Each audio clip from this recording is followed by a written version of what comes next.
बात आती है आज के दौर की। ये तो आपको धर्मों की बात सुनाई। आज कैसा समय है, कैसा दौर चल रहा है। लोग सेल्फिश हो गए हैं, बेहद स्वार्थी।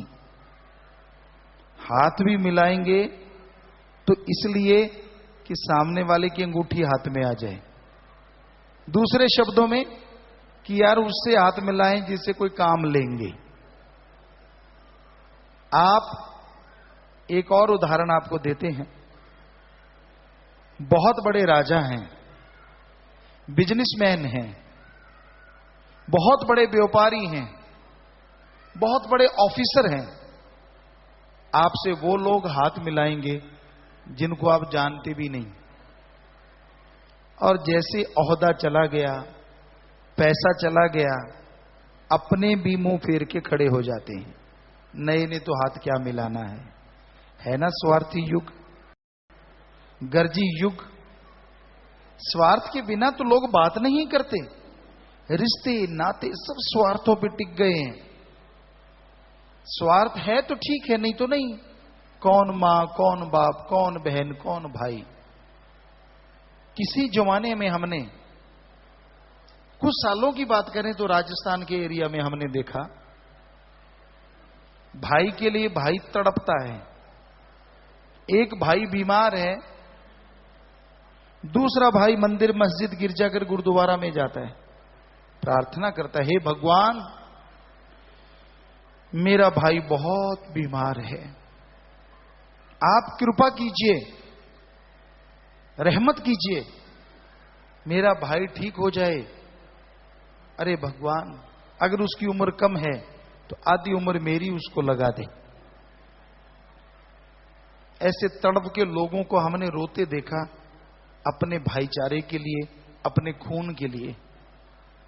आज का दौर, आज भी भाई भाई के लिए तड़पता है, देखा हमने, वो आपको बताते हैं।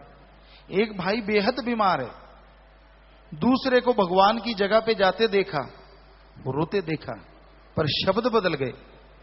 क्या कह रहा है? हे भगवान मेरा भाई बहुत बीमार है, कब से तड़प रहा है, नरक जैसी जिंदगी जी रहा है, हे भगवान तू उसको उठा ले, उसके पैसे मुझे मिल जाएंगे, उसका हिस्सा मुझे आ जाएगा। आज भी तड़पते हैं, पर रिश्तों के मायने बदल गए हैं। गर्जी हो गए हैं लोग, पर बीज नाश नहीं होता किसी चीज का। आज भी बेगर्ज लोग हैं, पर कितने? आप अपने इर्द गिर्द निगाह मारें। कौन है जो दूसरों के दर्द को अपना दर्द समझता है? कौन है जो किसी को तड़पता देख के खुद तड़प जाता है? अगर कोई ऐसा आपको मिले तो वो बेगर्ज भगवान का कोई प्यारा इंसान हो सकता है, वरना आज किसको फुर्सत है अपने अलावा किसी को देखने की। रोड पे एक्सीडेंट है, कोई तड़प रहा है, मर रहा है, मजाक उड़ाएंगे लोग, देखेंगे कहीं हमारे वाला तो नहीं। बस हजूम इकट्ठा हो जाएगा, हिम्मत नहीं पड़ती, उसको उठा के हॉस्पिटल ले जाएं, क्या पता जान बच जाए। और नर सेवा नारायण सेवा, अगर उसकी जिंदगी बच गई, इससे बड़ा पुण्य आपको और कोई नहीं मिलेगा कमाने के लिए। आदमी की जिंदगी बचाने से बढ़ के और कोई पुण्य नहीं होता। पर ना जी, कौन झमेले में पड़े, कौन उठाए जी, ऐसा कोई झमेला नहीं होता।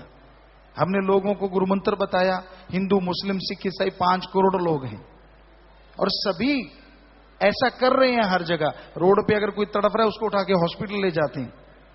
इतनी ज्यादा सेवा करते हैं बेइंतहा।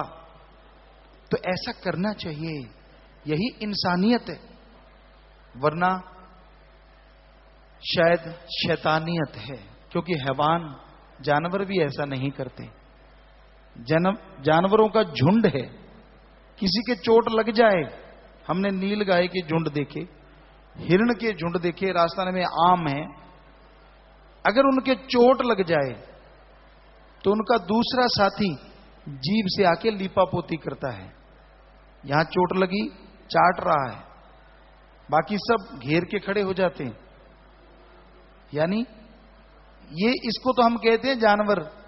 अब आदमी एक कोई तड़प रहा है उस जैसा, रोड पे लहू लुहान है, देखता है एक्सीलेटर दबा देता है। बताइए जानवर कौन है? आप ही बताइए।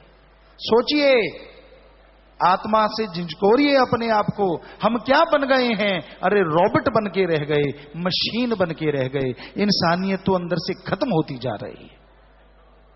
भगवान को भी चूना लगा रहे हैं, ठगी मारते हैं, बेईमानी करते हैं, भ्रष्टाचार करते हैं,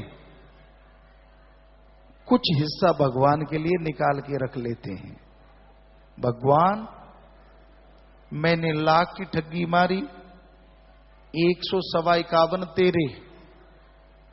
वाह,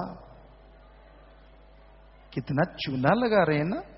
भगवान कितना भोला है बेचारा। अरे वो 151 भी पूरे नहीं देने, 2 डिब्बे मिठाई के लिए भगवान के सामने रखे। वो 54 वाला पीस भगवान का, बाकी दोनों डिब्बे खुद के। वाह, क्या क्या कमाल करते हैं आप, कितने उस्ताद हो गए हैं आप। भगवान को भी बुद्धू बनाने पे तुले हुए हैं।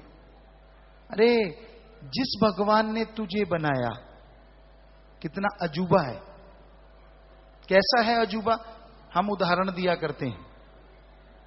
आपने, हमने जो कपड़े पहने हैं, कितनी जगह सिलाई की है, यहां यहां यहां, हर जगह। और कितना टाइम लगा इस कपड़े बनने में। जमींदार बीज डालता है, पहले धरती संवारता है, फिर बीज डालता है, फिर पानी देता है, फिर पौधे बनते हैं, फिर रुई आती है, फिर बीज निकालते हैं, फिर धागा बनता है, फिर धागा फैक्ट्रियों में जाता है, फिर डिजाइन होता है, फिर कपड़ा बनता है।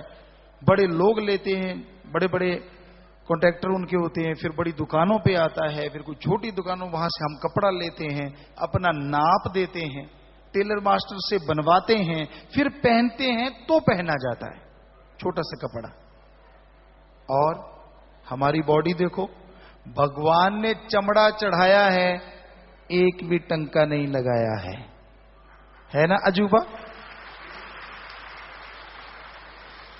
देखिए आप, चाहिए लोग कहते हैं चमत्कार चाहिए। अरे आप एक कपड़ा नहीं वैसे पहन सकते, उसने चमड़ी चढ़ा दी, क्या ये चमत्कार नहीं? आप पेड़ पौधों के पास से जाइए, हर एक की खुशबू अलग, डिजाइन अलग, लकड़ी अलग, हर चीज अलग। क्या ये आदमी ने डिजाइन किया है? जो कहते भगवान नहीं है, तो किसने किया ये डिजाइन? पूछिए, कुदरत ने कैसे कर दिया? कुदरत क्या है? भगवान ही तो कुदरत है। तो मानो ना मानो, चमत्कार तो कदम कदम पे हैं भगवान के बनाए हुए। जो मानते हैं भगवान को, वो ये भी मानते हैं। तो जो भगवान इतना कुछ बना सकता है, क्या लड्डू जलेबी नारियल वो नहीं बना सकता? क्या क्या वो आपकी बर्फी का भूखा बैठा है कि आजा बेटा दे जा, मेरे को तो बड़ी भूख लगी हुई है? काम खुद का निकालना है, चूना भगवान को लगाना है। ये कोई भक्ति थोड़ा ही ना है। हमारे धर्मों में साक्षात लिखा है। अब वेदों की बात सुनिए, आपको कोई सच्ची बात नहीं बताएगा जो आज आपको सच सुनने को मिलेगा।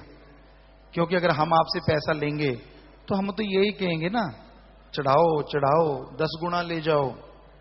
नहीं, हम आपको सच बताने आए हैं, पैसा लेने नहीं आए। हमारे वेदों में क्या लिखा है, जरा ध्यान से सुनिए। भगवान से मांगो, पहला शब्द, भगवान से मांगो, देना नहीं, मांगो। क्या मांगो? अच्छी धरती, अच्छा पानी, अच्छी हवा, अच्छी तंदुरुस्ती, अच्छी संतान। अरे मांगना है तो भगवान से, भगवान को मांगो।